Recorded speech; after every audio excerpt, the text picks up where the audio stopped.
Hello, I'm Dave Curtis, owner of Brooksville Computer here in Brooksville. I do search engine optimization on small business websites like your own.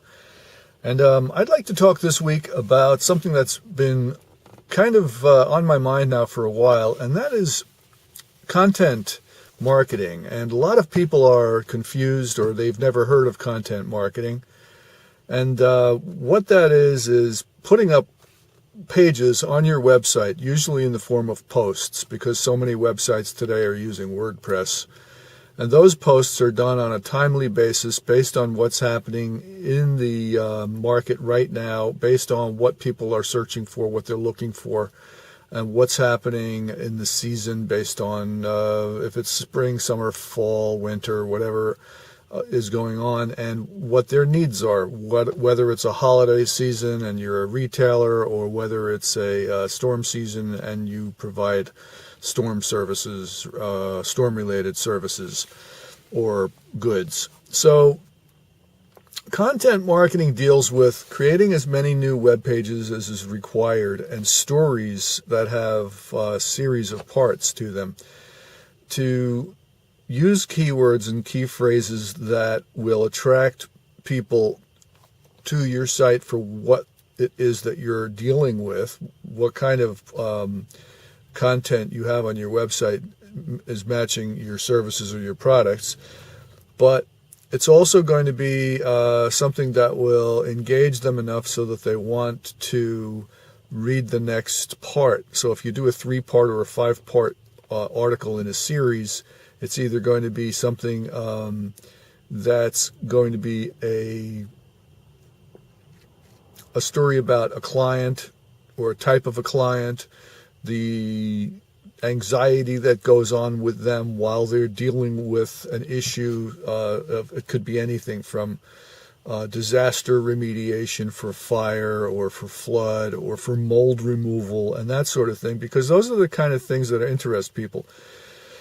And a lot of times a story will come up related to what it is that your own business is doing, and you're allowed to take a big headline, let's say, verbatim, and use it as the post's title, and then fashion your article around that headline, even though it's not the same article.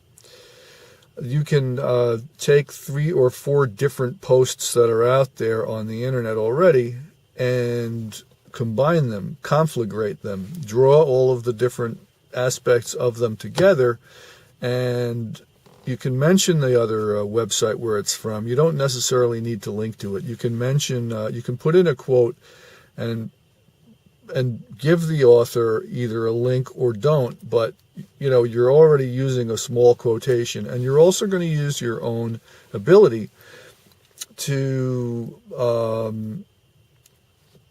editorialize your own comments on the different things. So you're essentially doing a paper, and by doing it and turning it into your own work, by using 3 or 4 different articles and authors and combining their opinions, you're able to create something brand new, something that's richer than theirs, and something that may have a spin on it that you've put to it, that you've given to it, that none of them were able to give, because it's your own outlook. Now, sometimes I've been seeing before people misunderstand what it is that I say, and I give this consultation to people because they don't want to hire me full-time. It's going to be far too expensive for them to do that. And I tell them in specific terms, this is what you need to do, and this is what you shouldn't do. Now, occasionally, if you have, let's say you have a parent company for a product, and that product has very specific terms in its marketing that you're allowed to use. You can copy and paste that and put that into your page. They're not going to come after you. The Digital Millennium Copyright Act is not going to be invoked by those people against you because you're essentially an affiliate of them. So you need to change it, though, slightly, because you want to be recognized by the search engines for having unique content on your pages. So that will help you. And in that way, you're doing it the right way if you're using the text directly. But you don't want to start taking text directly from every other person's website. And you certainly don't want to mix it up with other areas. You want to keep it tightly focused to your own. So you're always going to spin it. If you're a local community restaurant or you're a local area sales company or any kind of service company, you want to always put it into a context, write it around the place you want to rank for the most right now.